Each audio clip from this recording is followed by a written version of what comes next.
Tag the Agus Fáilte. Hi, hello, and welcome. John O'Sullivan, the Irish Pagan School. And today I'm going to take a bit of time and try and clear up some of the confusion around the Cauldrons of Poesy, which is a piece of poetry from ancient Ireland, which people seem to misconstrue in different ways these days. But before we dive into that, I'd like you to invite you to pick up some free resources from the Irish Pagan School. All you got to do is go to irishpagan.school/free. We have over a year's worth of teaching available for you there, resources, things to get you going, things to help you understand or, get the beginnings underneath you of good resources when you're approaching your experiences of Irish spirituality, Irish paganism, Irish culture, Irish history. We've got a lot that we want to teach and a lot we want to share. So, please do go over and pick that up, as well as getting into our community, join our mailing list, and get reminders when more free content is made available, like this video. So, to get back to this video, the three cauldrons of poesy.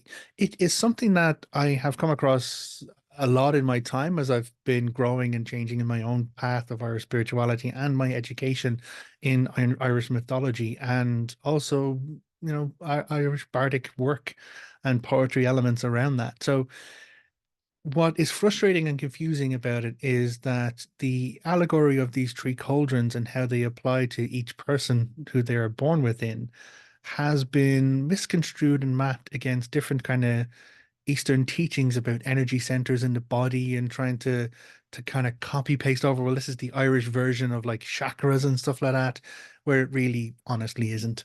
And it's to that point that I got very curious about it when it was presented to me, in that so much so that I deep dived into it. I went back to every resource I could find about the Cauldrons of Poesy, as much as I didn't go as far as learning ancient Irish to translate it myself, but I went to those who had learned ancient Irish and translated itself to kind of read as much as I could about it. Um, and so I suppose we need to start at the beginning. What is the Cauldrons of Poesy? The Cauldrons of Poesy is a poem. It is a poem that is written and attributed to Amergin Glungal, or Amergin Whiteney, who was the chief filler and poet of the sons of Mill or the Milesians, who were the last tribe to enter Ireland. Ireland at the end of the mythological era. They combated with the Tuatha De Danann, they conquered, and the Tuatha De Danann were driven out of this world and into the other world. So a lot of the work that is done in that sections of the story is done, some by battling, but most of it's actually done by this figure Amergin. Like, he meets with the goddesses of sovereignty of the Ireland, Banba, Fodla, and Eru. He makes arrangements with them. He is said to give like the first judgment in Ireland when he meets with its kings. It's him who negotiates like the split of occupancy that tricks the Tuatha De Danann into the Hollow Hills underground, and it's him who has to make right using his words when their trick kind of comes back on them and Ireland becomes not an abundant kind of great place that they moved into, but a wasteland because they were not living in right relationship. So this character Amergin Glungal is very significant in this section of the mythology. So when we get to this one, and it is one poem, it's one section of a poem in one manuscript. Now there's multiple different manuscripts. Okay, I've got a class on the Cauldron of Poesy at the Irish Pagan School. I've also got classes on the manuscripts and learning the information, where we get all this information from at the Irish Pagan School. But essentially what this breaks down to get into the poem in a little bit more detail, is this concept that each person, when they're born, has three cauldrons inside them. There's the cauldron of joy, which is born upright on its legs, and in most cases is full. There's the cauldron of change or transformation, which is on its side. And, as much as what goes into it comes out of it. So it's never fully full. And then there's the cauldron of knowledge, which is born when, well, which is when we're born, is on its lip. So it's upside down. So there's like no knowledge inside it and no knowledge can go into it. So as the story goes, as the poetry kind of informs us, there are things which can change and shift the orientations of these cauldrons. So, when we're born and when we're youthful and when we're children, we exist in a pure state of joy, which is why the joy cauldron is on its feet and upright so it can be full. But over time, when we learn things about grief, when we experience sadness, when tragedy comes, then slowly that cauldron moves from its feet to its side. And in the worst cases, the cauldron can actually move up on its lip, which means it's upside down, which means there is no more joy, or we can't be filled with joy. The same then with the cauldron of transformation. It is on its side because it's also called a cauldron of warming, because it's about the flow and shift of energy. As stuff kind of moves into it and out of it. And now it's not energy in the energy centers of the body or chakras or anything like that at all. It is about how transformation and change, the state of change, informs our existence as a person as we grow and alter. And then, of course, the last one is the cauldron of knowledge, which, as we're born as a youth, we know little or nothing. But then over time, the more we go, that cauldron can move to its side and then move to its upright state.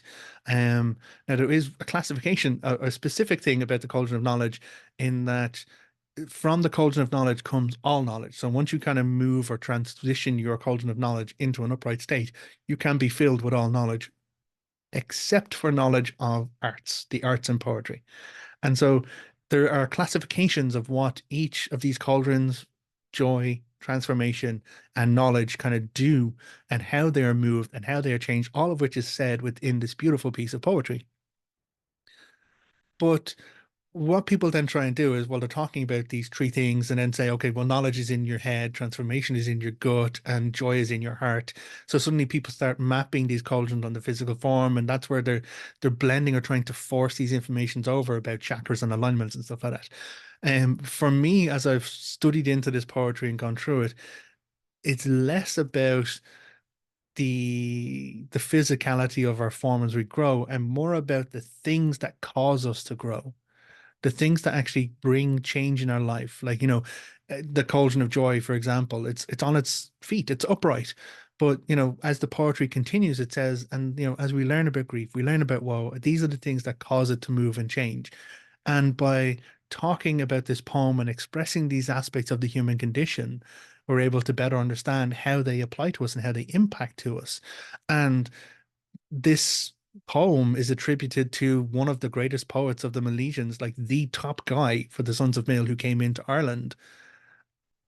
So he knows a lot about the human condition. He knows about the things that would inspire, and as an expression of a narrative of what it is to be human and what it is to grow and to change and the influences that we get. A lot of times, poetry and the expressions of many different forms of art are there to inspire emotion in us, to challenge our beliefs, to open us up to questions, to explore. And like that is the purpose of art in so many different ways, be it poetry, be it painting, be it sculpture, whatever it is. It's to inspire and change and to kind of challenge our perspectives in so many ways. And this is what this poem is about. It's talking about the things that actually shift and change us. And the way he presents the analogy is that we break it down into the joy, things that bring us joy, things that will always be states of change and transformation, and then knowledge, the things that we grow and experience to know over time. And then how, when knowledge begins to fill the cauldron, knowledge can then come from that cauldron out into other things.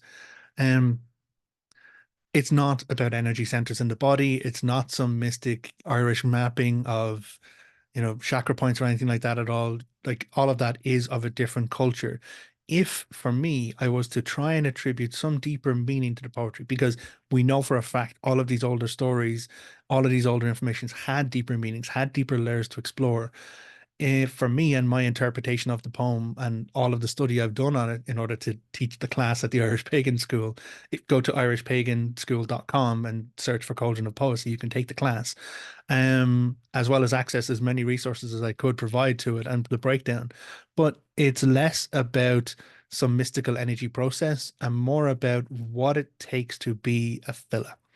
Now, a filler is not just a bard or a storyteller, not just a poem, a poet, or a balladeer. The filler is the top of that tier in society. Fillers could demand the same honor price as a king or a chieftain if any harm were done to them. Filler were the people who advised kings, chieftains. Fillers were the one who remember every story, every ruling, every judgment, the bloodline, the descendancy, everything. Their role in ancient Irish society was fucking huge and very important. If a fellow were to place a satire against you, if they were to, you know, well, yeah, it's a satire. Like, there was legal precedence that if a legal satire was placed against you, you're no longer fit to rule. It happened to Bress, the king, the failed king of the Tuatha De Danann, that leads to the second war of the second battle at Moyturah. But satire was serious business because it really was your name and your reputation. Um, and Phyllis held that power. They almost acted like the balance to power within any kind of structure. So it's a really important thing to understand how that fit within society. And so when Amerkin is talking about this poem and expressing all of these different things, it is about how to access deeper knowledge, a deeper understanding of the human condition, the human experience, which then allows you to move and express your art and your poetry in different ways. There are kind of other elements. There's a lovely thing by Professor John Carey of UCC Cork, who did a document about the three things that a poet needs. And it's for a poet to become a filler. And it's imbos phrasna, um,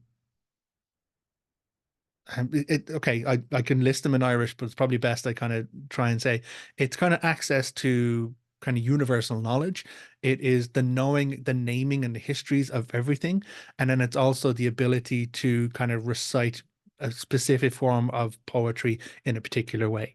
So on the class, I've actually included the documents from John Carey about it. It's a fantastic read.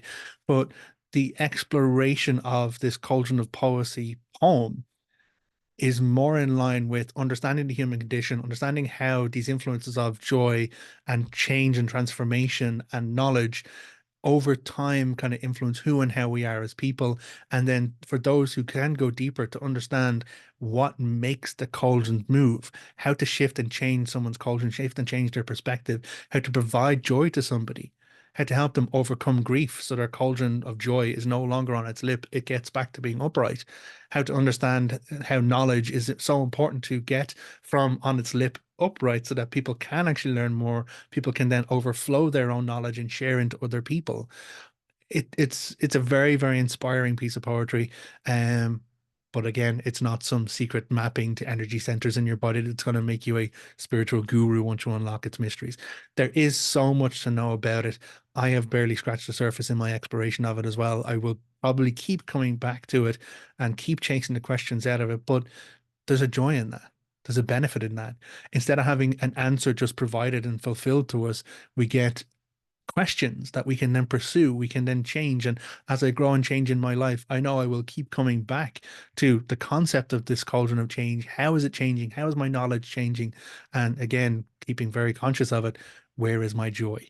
And so, as an allegory for me as a human person, I love the Cauldron of Poesy to help me understand my sense of self, but it's not some mystical pathway to energy management or any or magic practices. So, that's a bit of a whistle stop insight. There's so much I've probably not said there, or so much I have said that has caused further confusion. But if you have any questions, please feel free to pop them down in the queries below, in the comments below. I'll do my best to come back and answer it. But honestly, if you can, consider taking the class at the Irish Pagan School, because I've done a lot of work on this and the resources there would be of great value too. So until next time, look after yourself, take care, and salon. Goodbye.